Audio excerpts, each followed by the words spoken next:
الحمد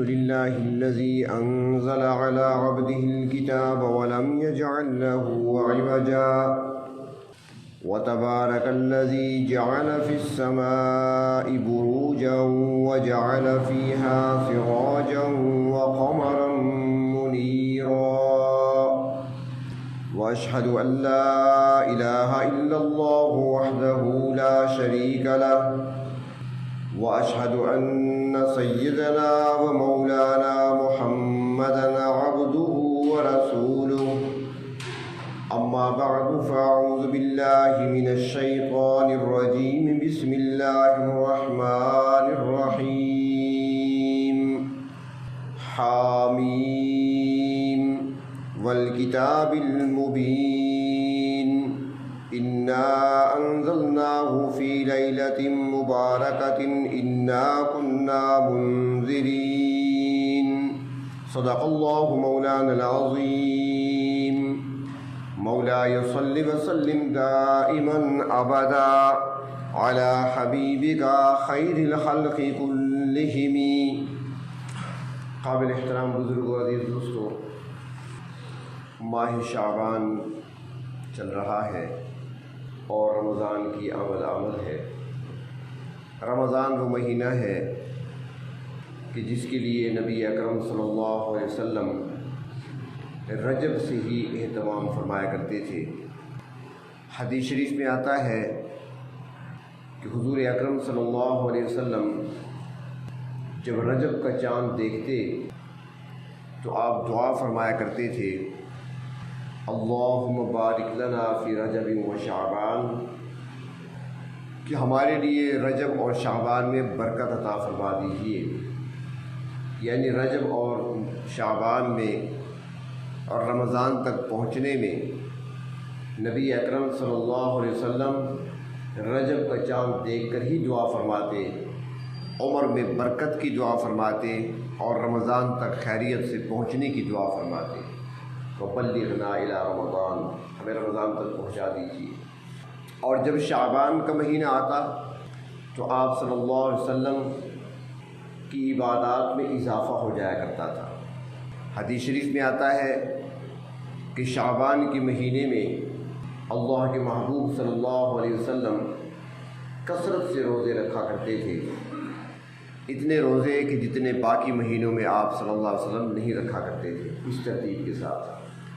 اور پھر شعبان کے مہینے میں ایک درمیانی رات اس امت کو بطور خاص عطا فرمائی گئی ہے. وہ رات جس کو ہمارے ہاں شب برات کہا جاتا ہے، 14 اور 15 کی درمیانی شب. اس رات کی فضیلت احادیث مبارکہ میں آتی ہے.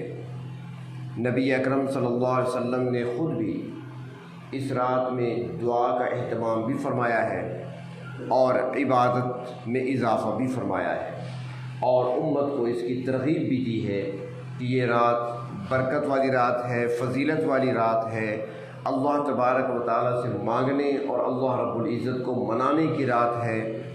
اپنے گناہوں، غلطیوں، کوتاہیوں پر اللہ سے معافی مانگنے کی رات ہے. اور اس رات پروردگار عالم اپنے بندوں کو خوب نوازتے بھی ہیں. لیکن اس رات کو کیسے منانا چاہیے اور اس میں کیا کرنا چاہیے؟ یہاں پر دھوکہ کھا جاتے ہیں ہم، غلطیاں ہم سے ہو جاتی ہیں. جو قیمتی لمحات ہوتے ہیں ان کو ہم ضائع کر بیٹھتے ہیں.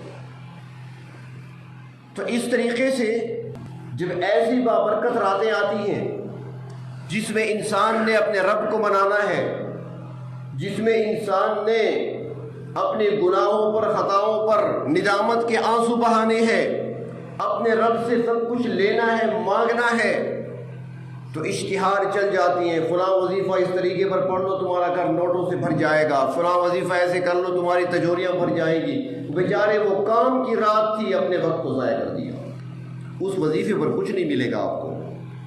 جو تسبیح لے کر آپ بیٹھ گئے نا، اشتہار دیکھ لیا اور بیٹھ گئے پڑھنے کے لیے، اس پر یہ ملے گا، یہ آیت آپ 1000 بار پڑھیں، کوئی اجر نہیں ملے گا، کوئی ثواب نہیں ملے گا. اجر تلاوت پر ملے گا جو اللہ کی رضا کے لیے کی جائے گی. یہ تو مقصد کے لیے ہو رہا ہے. تو اصل چیز یہ ہے کہ ہم پاکستان میں رہتے ہیں تو یہاں پر وہی کرنسی چلے گی جس پر اسٹیٹ بینک آف پاکستان کی اسٹیمپ لگی ہوگی، وہی نوٹ یہاں پر چل سکتا ہے جو اسٹیٹ بینک سے جاری ہوگا۔ اگر وہاں سے کوئی جاری نہیں ہوتا، کوئی نوٹ چھپ کر آتا ہے، چاہے وہ باڑے سے چھپ کر آئے، چاہے وہ ہنگو سے چھپ کر آئے، چاہے اسلام آباد سے چھپ کر آئے، وہ نہیں چلا کرتے نوٹ، اس کو جعلی نوٹ کہا جاتا ہے، اسے ردی کی ٹوکری میں ڈال دیا جاتا ہے۔ تو اللہ کے ہاں عمل وہی مقبول ہوتا ہے جو اللہ کے محبوب صلی اللہ علیہ وسلم کی مبارک سنتوں سے نکل کے آئے گا۔ جو اس سے ہٹ کر ہوگا وہ اللہ کے ہاں قابل قبول نہیں ہے، چاہے جتنا وہ بظاہر خوبصورت نظر آ رہا ہو۔ تو ہر وہ عمل جو سنت سے ثابت ہو، اللہ کے محبوب نے ہمیں جو تعلیم دی ہے اس کے مطابق ہوگا، اللہ کے ہاں وہ شرف قبولیت پائے گا اور اسی کے ذریعے سے ہمیں سب کچھ ملے گا، اور اس سے ہٹ کر عمل کریں گے تو اس پر کچھ نہیں ملے گا۔ تو ایسے موقعوں پر ہم نے یہ دیکھنا ہے کہ اللہ کے رسول صلی اللہ علیہ وسلم کی تعلیمات ہمارے لیے کیا ہے، آپ نے امت کو کیا سکھایا، کیا تعلیم دی، کیا بتایا، اور آپ نے خود عمل کیا فرمایا۔ تو اب اگر دیکھا جائے تو شب برات آئی تھی اس وقت بھی جیسے اب آئی ہے، ہر سال آتی ہے۔ نبی اکرم صلی اللہ علیہ وسلم کے دور میں بھی شب برات آئی تھی، تو آپ نے کیا کیا تھا؟ احادیث میں آتا ہے، خلاصہ عرض کر رہا ہوں کہ آپ صلی اللہ علیہ وسلم نے اس رات نماز ادا فرمائی تھی، طویل قیام فرمایا تھا اور لمبا سجدہ فرمایا تھا، نماز آپ نے ادا فرمائی تھی۔ تو آپ کی سنت سے نماز ثابت ہے، ایسے موقعوں پر تلاوت ثابت ہے، ایسے موقعوں پر اللہ کی یاد، اللہ کا ذکر ثابت ہے، وہ درود شریف ہو، استغفار ہو، وہ تیسرا کلمہ ہو، چوتھا کلمہ ہو، یہ سارے اذکار آپ پڑھ سکتی ہیں۔ اور اللہ کے محبوب صلی اللہ علیہ وسلم سے مناجات ثابت ہیں، دعائیں ثابت ہیں، یہ عمل آپ کر سکتی ہیں۔ اور یہ سارا عمل رات کا ہے، فضیلت والی یہ رات ہے، دن نہیں، دن کا تذکرہ نہیں ہے اس میں، رات کی فضیلت ہے۔ اگر قرآن حکیم کی آیت کو دیکھا جائے تو اس میں بھی یہی لگتا ہے کہ رات کے بارے میں لیل مبارکہ اسے کہا گیا ہے، اور اگر احادیث مبارکہ میں دیکھتے ہیں تو وہاں بھی رات کا تذکرہ آپ کو ملتا ہے۔ یہ نہیں کہ 14-15 کی درمیانی شب بھی ہے اور 7-15 کا دن بھی ہے، دن ساتھ شامل نہیں ہے۔ اس لیے جو روزہ رکھا جاتا ہے نا 15 شعبان کا روزہ، یہ سنت سے ثابت نہیں ہے، 15 شعبان کا روزہ سنت سے ثابت نہیں ہے۔ ہاں شعبان کے مہینے میں اللہ کے رسول صلی اللہ علیہ وسلم نے کثرت سے روزے رکھے ہیں، تقریباً مہینہ بھر آپ نے روزے رکھے، 2-3 چھوڑ کر۔ اگر کوئی رکھنا بھی چاہتا ہے تو یا تو رمضان شعبان میں روزے کثرت سے رکھے، اور اگر ثواب لینا چاہتا ہے تو پھر جو مسنون عمل ہے، جو مستحب عمل ہے، وہ یہ ہے جو انبیاء علیہ السلام کے ہاں بھی تھا، وہ یہ ہے کہ وہ ایام 20 یعنی چاند کی 13، 14، 15 یہ 3 تاریخیں ہر مہینے کی، 13، 14، 15 چاند کی، ان 3 تاریخوں میں انبیاء علیہ السلام روزے رکھا کرتے تھے۔ نبی اکرم صلی اللہ علیہ وسلم نے بھی ایام 20 کے روزے رکھے ہیں۔ اگر ثواب کمانا ہے تو پھر اس سنت پر عمل کرتے ہوئے 13، 14، 15 کا روزہ رکھ لیا جائے، ثواب مل جائے گا، 15 بھی اس کے اندر آ گئی۔ اگر کوئی صرف 15 کا روزہ رکھنا چاہے تو یہ اپنی طرف سے اضافہ تو کہلا سکتا ہے، اسے سنت نہیں کہہ سکتے، یہ ثابت نہیں ہے۔ رات کی فضیلت ہے، لیکن جو فضیلت ہے، یہاں پر ایک بات اور بھی عرض کرو کہ یہ تہوار نہیں ہے۔ تہوار جس طرح ہوتے ہیں نا، خوشی کے، عید کا دن ہوتا ہے، ہماری چھوٹی عید ہوتی ہے، بڑی عید ہوتی ہے، عید الفطر ہے، عید الاضحیٰ ہے، یہ تہوار ہیں ہمارے۔ جو تہوار ہوتے ہیں وہ دن کو ہوا کرتے ہیں، تہوار راتوں کو نہیں ہوا کرتے۔ عید ہماری، عید کا خطبہ، عید کی نماز، بڑی عید کی، بقرعید کی نماز، خطبہ سب کچھ دن میں ہوتا ہے، رات کو نہیں ہوتا۔ دن کیوں ہوتا ہے؟ تو تہوار دن کو منائے جاتے ہیں، یہ رات ہے، یہ عبادت میں گزارنی ہے، اس لیے اس کو ہم تہوار کی شکل نہیں دیں گے۔ پٹاخے بجانا، کھانے پکانا، کھانے کھانا، یہ ہماری اپنی طرف سے اضافے ہیں، یہ کوئی سنت سے ثابت نہیں ہے، صرف عبادت ثابت ہے، اللہ کو منانا ثابت ہے، اللہ کے سامنے جھکنا ثابت ہے۔ تو اگر ہم اس پر عمل کرتے ہوئے سنت کے مطابق عمل کریں گے تو وہ رات ہماری بابرکت بھی ہوگی، ہمارے لیے فضیلت والی بھی ہوگی، ہمارے لیے نجات کا ذریعہ بھی بن سکتی ہے۔ اور اگر ہم نے اپنی مرضی سے اس رات کو منایا تو بجائے پھر اس پر اجر و ثواب ملنے کے ہمارے لیے وہ اوقات وبال بھی بن سکتے ہیں۔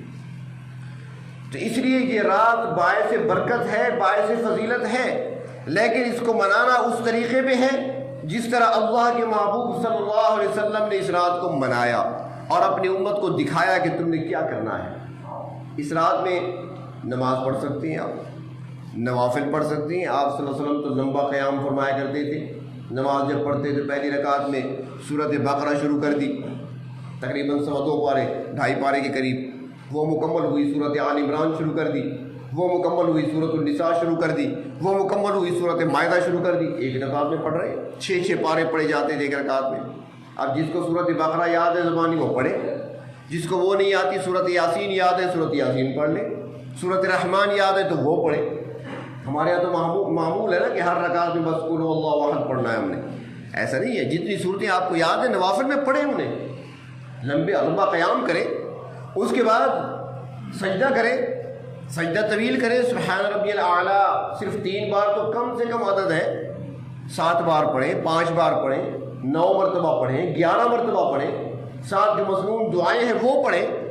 اگر زیادہ دعائیں نہیں آتی تو کم از کم ایک مختصر سی دعا ہے، اللہم یا مقلب القلوب ثبت قلبی علی دینک یا مصرف القلوب صرف قلبی علی طاعتک، یہ پڑھ لیا کریں۔ سجدے میں پڑھ سکتے ہیں سبحان ربی الاعلیٰ کے بعد۔ تو نماز کو آپ طویل کر سکتے ہیں، اس میں جو اوراد ثابت ہے سنت سے وہ بڑھا سکتے ہیں، اپنی طرف سے اس کے اندر شامل کچھ نہیں کر سکتے۔ تو نماز کا اہتمام اس طرح صلاۃ تسبیح ہے وہ پڑھ سکتے ہیں آپ۔ اکثر ساتھیوں کو یاد ہوتی ہے رمضان میں پڑھتے ہیں صلاۃ تسبیح، اس رات بھی پڑھیں۔ اور یہ بھی ضروری نہیں کہ آپ نے پوری رات جاگنا ہے، یہ کوئی ضروری نہیں ہے۔ جتنا آپ کے پاس وقت ہے آسانی سے جتنا عمل کر سکتے ہیں وہی کر لیں، اللہ تعالیٰ سے مانگ لیں، کچھ مناجات بھی کر لیں، اللہ کے سامنے ہاتھ پھیلا لیں، دامن پھیلا لیں، لیکن یہ ساری چیزیں انفرادی طور پہ کرنی ہیں، نہ کہ اجتماعی صورت میں۔ اجتماع نہیں بنانا کہ چند افراد اکٹھے بیٹھ کر مل کر دعا کریں گے، نہیں۔ اللہ تعالیٰ نے الگ الگ بلایا ہے، ہر ایک کو بلایا، آؤ تم میرے پاس، حال میں مستغفر ہے کوئی معافی مانگنے والا کہ آج میں اسے معاف کر دوں۔ اور معافی کے لیے تو فرمایا گیا کہ یہ ایسی رات ہے کہ لاکھوں انسانوں کی مغفرت ہوتی ہے اس رات میں، ہزاروں نہیں لاکھوں کی تعداد میں۔ اللہ کے محبوب صلی اللہ علیہ وسلم نے مثال دی، فرمایا کہ قبیلہ بنو کلب کی جو بکریاں ہیں اور ان بکریوں کے اوپر جو بال ہیں ان کی تعداد میں اللہ تعالیٰ بخشش فرماتے ہیں۔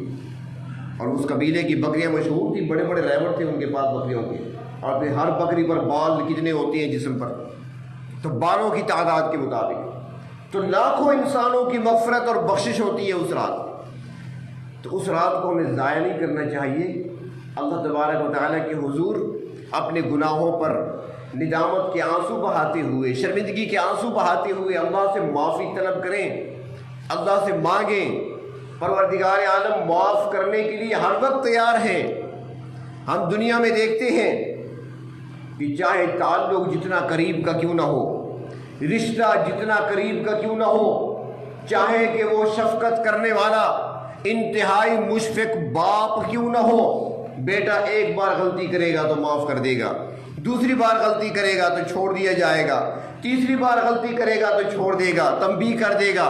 جب بار بار بیٹا غلطی کرے گا تو مشفق باپ بھی اسے گھر سے نکال دیا کرتا ہے اور اسے کہہ دیا کرتا ہے کہ آئندہ مجھے شکل نہ دکھانا۔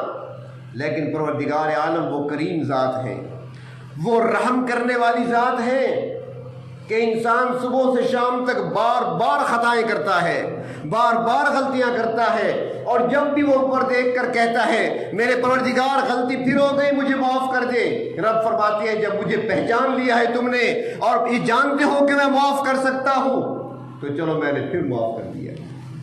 بندہ پھر آتا ہے، اللہ پھر غلطی ہو گئی پھر معاف کر دیا۔ 100 بار گر توبہ شکستی باز آؤ، کسی نے کہا ہے نا توبہ کرو تو معافی مانگو، یہ وہ در ہے کہ یہاں پر ہر وقت معافی ملتی ہے۔ جب بھی کوئی آئے گا معافی مانگنے کے لیے اس کو خالی نہیں لوٹایا جاتا، دامن بھر دیا جاتا ہے۔ ہاتھ خالی نہیں لوٹائے جاتے۔ تو یہ رات جو شب برات کی صورت میں ہمیں عطا کی گئی شعبان کے درمیان میں، تو اس رات کو ہم ضائع نہ کریں، خوب اللہ سے مانگیں۔ اور دوسرا یہ کہ رمضان کی تیاری کرنی ہے۔ رمضان رحمتیں اور برکتیں برسانے کے لیے آتا ہے، اس کے لیے تیاری جس طرح ہم دیکھتے ہیں نا بھائی، کسی نے گھر میں رنگ روغن کرانا ہوتا ہے تو رنگ روغن کرانے سے پہلے صفائی کی جاتی ہے، جو پرانا رنگ ہے اس کو صاف کیا جاتا ہے، ریگ مال استعمال ہوتا ہے، پتہ نہیں کیا کیا چیزیں استعمال ہوتی ہیں، خوب صفائی کی جاتی ہے، صفائی کرنے کے بعد پینٹ کیا جاتا ہے یا رنگ کیا جاتا ہے اسے۔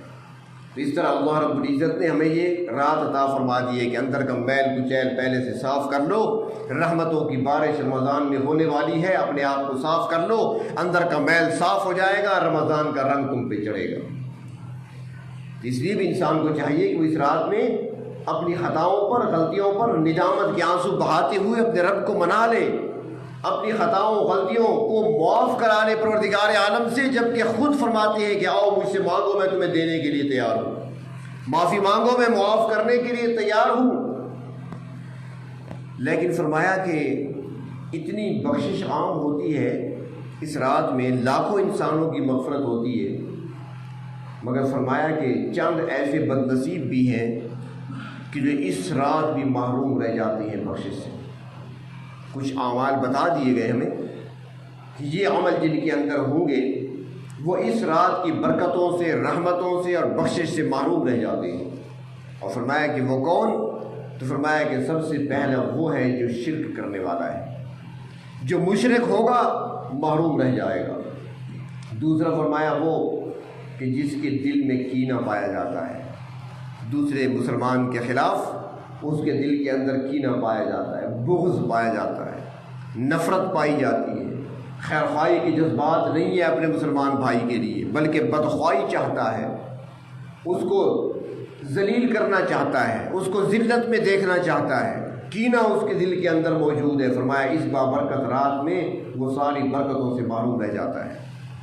اور تیسرا فرمایا کہ وہ جو قطع رحمی کرنے والا ہے، رشتہ داروں سے تعلقات توڑنے والا ہے، جوڑ پیدا نہیں کرتا بلکہ توڑ پیدا کرنے والا ہے۔ اور یہ چیز تمہارے یہاں عام سی ہے، اکثر پائی جاتی ہے کہ دلوں کے اندر ہماری وہ محبت نہیں ہے جو ہونی چاہیے۔ میں سب کی بات کر رہا ہوں، ہمارا معاشرہ ایسے ہے، جو محبت ہونی چاہیے وہ محبتیں نہیں ہیں دل کے اندر۔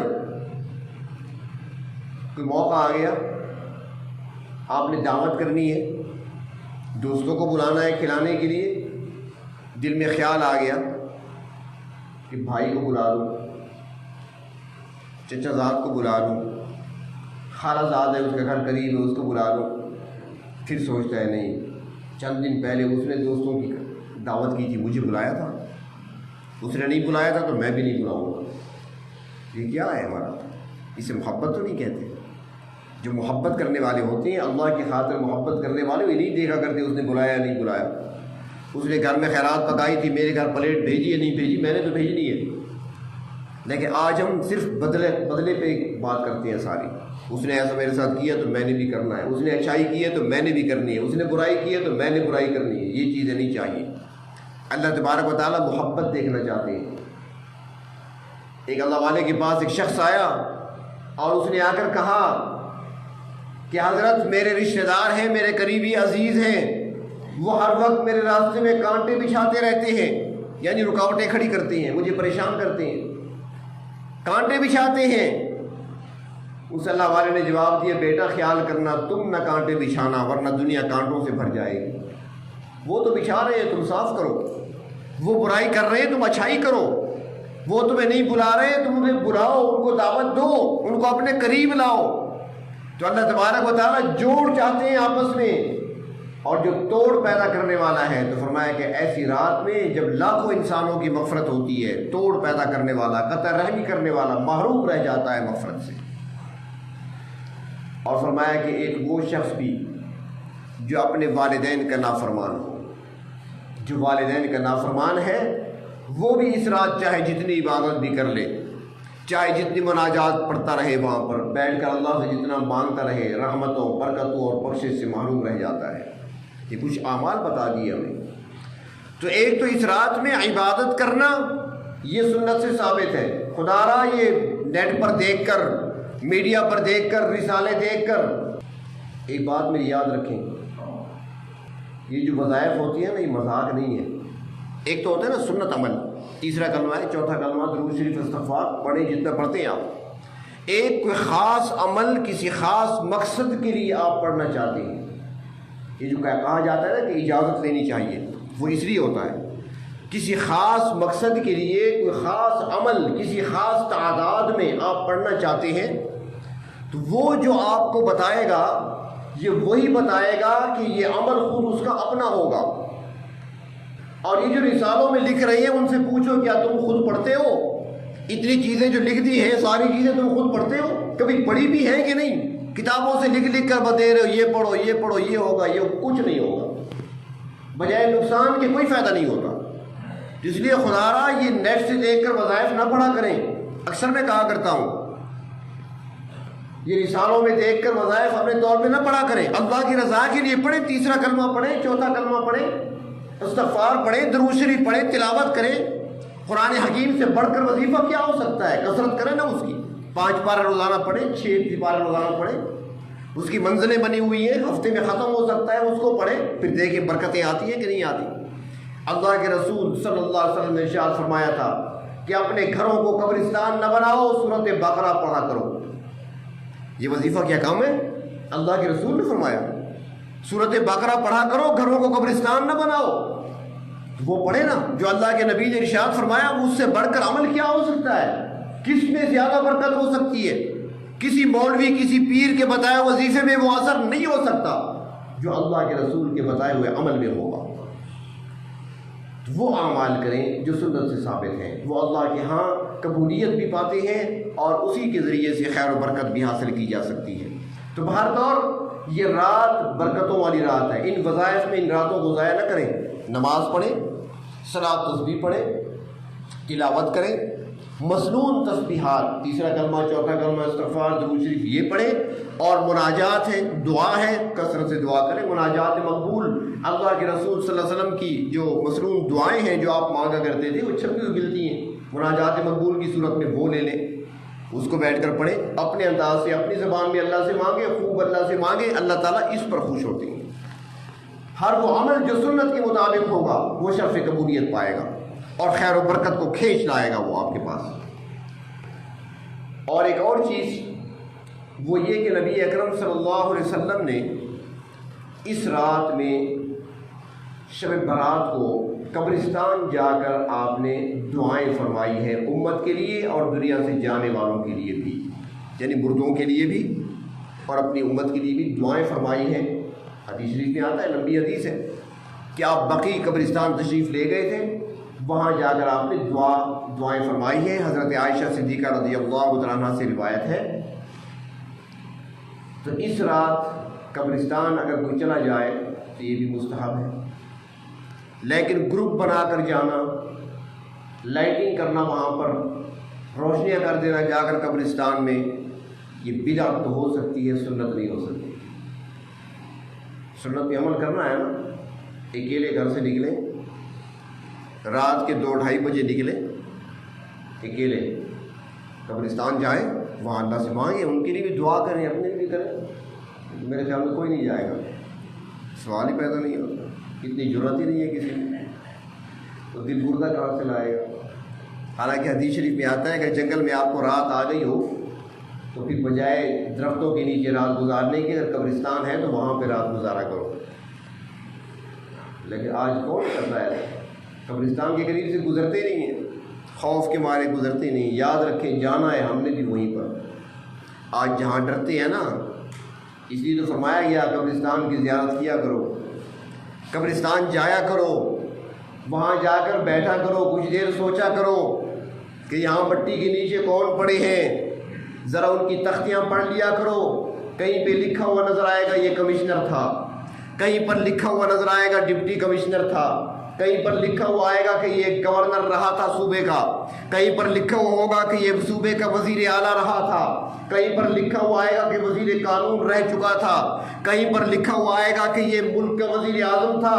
ذرا انسان تصور میں سوچ لو، اللہ وہ کہاں گئے جو نرم بستروں پہ سویا کرتے تھے، جن کے قدم زمین پر نہیں آیا کرتے تھے، وہ جہاں بھی جاتے ان کے لیے کارپٹ بچھائے جاتے تھے، ان کے قدم ہمیشہ کارپٹ پہ آیا کرتے تھے۔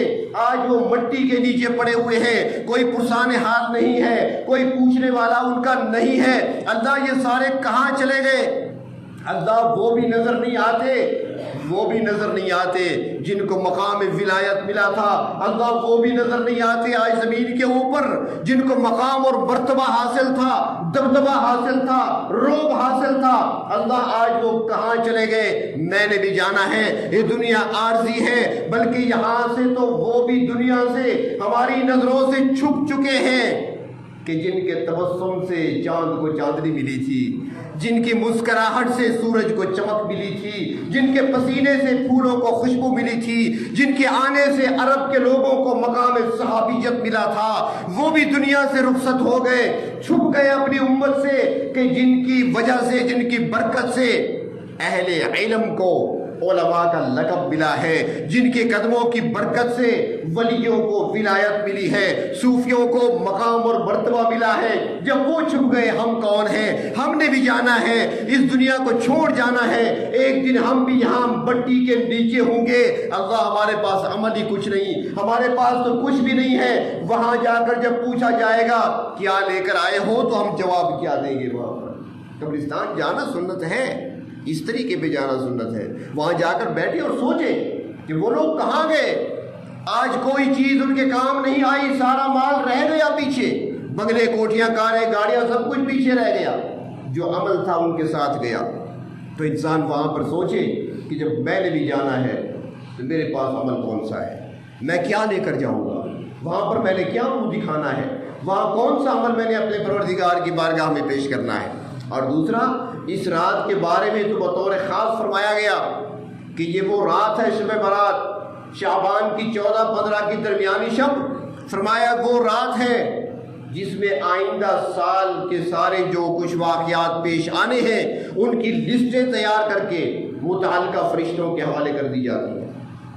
کس کس نے دنیا میں پیدا ہونا ہے، یہ ان سے متعلق جو فرشتے ہیں لسٹ ان کے حوالے، کس کا رزق بڑھانا ہے لسٹیں ان فرشتوں کے حوالے جن کے پاس یہ ذمہ داریاں ہیں، کس کے رزق میں کمی کرنی ہے وہ لسٹیں ان کے حوالے، اور کس نے دنیا کو چھوڑ جانا ہے ان کی لسٹیں ملک الموت کے حوالے۔ انسان سوچے کبھی تنہائی میں بیٹھ کر، اللہ بندے تو وہ بھی ہیں کچھ جو اپنے بنگلے اور کوٹھیوں کے نقشے بنا رہے ہیں، کچھ وہ بھی ہوں گے کہ جو کئی سالوں پر مشتمل اپنا منصوبہ ترتیب دے رہے ہوں گے، مستقبل کے بارے میں ایک پلان تیار کر رہے ہوں گے اپنی زندگی کے لیے، لیکن نہ معلوم، وہ نہیں جانتے ان میں سے ایسے بھی ہوں گے کہ وہ تو پروگرام بنا رہے ہوں گے لمبے لمبے، لیکن ان کا کفن مارکیٹ میں پہنچ چکا ہوگا۔ ہم بھی نہیں جانتے کہ نہ معلوم اگلا شعبان آئے گا یا نہیں ہماری زندگی میں۔ ہم جو پروگرام بنا رہے ہیں، جو منصوبے بنا رہے ہیں، جو مستقبل کی تیاریاں ہم کر رہے ہیں، کہیں ایسا تو نہیں کہ وہ لسٹ جو ملک الموت کے سپرد کر دی ہے کی جا رہی ہے، کہیں میرا نام اس میں لکھا ہوا تو نہیں ہے۔ اس لیے انسان کو چاہیے کہ ایسے موقعوں کو ضائع نہ کرے۔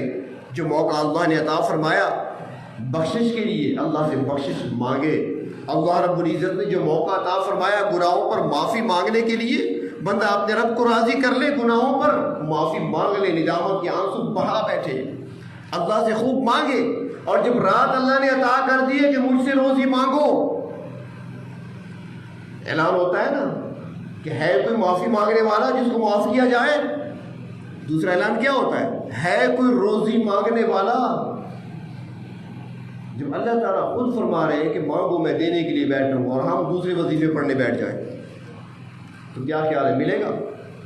مجھے اگر کوئی بلا لے کہ میں آپ کو انعام دینا چاہتا ہوں، آ جاؤ میرے پاس، اور میں وہاں پہنچ بھی جاؤں، اور وہاں پہنچ کر بجائے اس کے پاس جانے کے اس کے کسی کلاس 4 کے ساتھ بیٹھ کر گپے لگانے بیٹھ جاؤں، مجھے انعام ملے گا؟ وہ کہے گا بلایا میں نے تھا، تم کہاں بیٹھے ہو؟ وقت اپنا ضائع کر رہے ہو، وقت گزر گیا تمہارا، دینا تو میں نے تھا، تم کہاں بیٹھے رہے اب تک؟ یا ہمارا حال یہ بنا ہوا، اللہ نے خود بلایا، آؤ ہے کوئی روزی مانگنے والا مجھ سے مانگو، اور ہم بیٹھ گئے دوسروں کے وظیفے پڑھنے کے لیے کہ اس طریقے سے ملے گا۔ اللہ نے بلایا وہاں سے نہیں ملے گا، جو اس نے بتایا اس سے ملے گا، تو پھر کیا ملے گا؟ ہمیں کچھ بھی نہیں ملے گا۔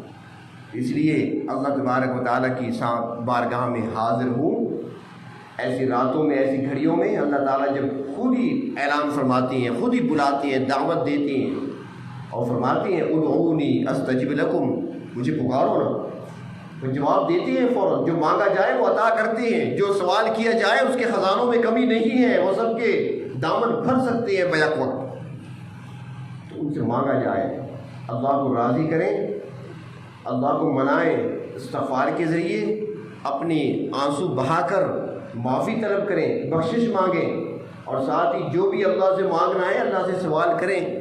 دنیا کے بارے میں مانگیں، منع نہیں ہے، لیکن آخرت کے بارے میں بھی مانگیں۔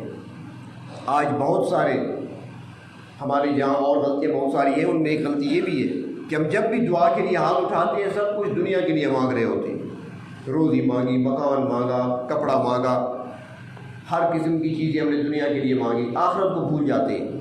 اس لیے پہلے آخرت کے بارے میں مانگیں، اللہ تبارک و تعالیٰ کو پہلے منائیں، راضی کریں، اور پھر مانگیں، سوال کریں، آخرت کے بارے میں زیادہ، دنیا کے بارے میں بقدر ضرورت اللہ سے سوال کریں۔ اور ایک بات یہ بھی عرض کروں کہ دعا جب شروع کیا کریں تو سب سے پہلے دعا میں کلمات استغفار کے ہونے چاہیے، پہلے اللہ سے معافی مانگا کریں، اس کے بعد اگلا سوال کیا کریں۔ مثال کے طور پر آپ دعا کے لیے ہاتھ اٹھائے بیٹھے ہیں نا، اول آخر درود شریف پڑھا جاتا ہے، درود شریف آپ نے پڑھ لیا، اس کے بعد آپ پہلی دعا کون سی مانگیں؟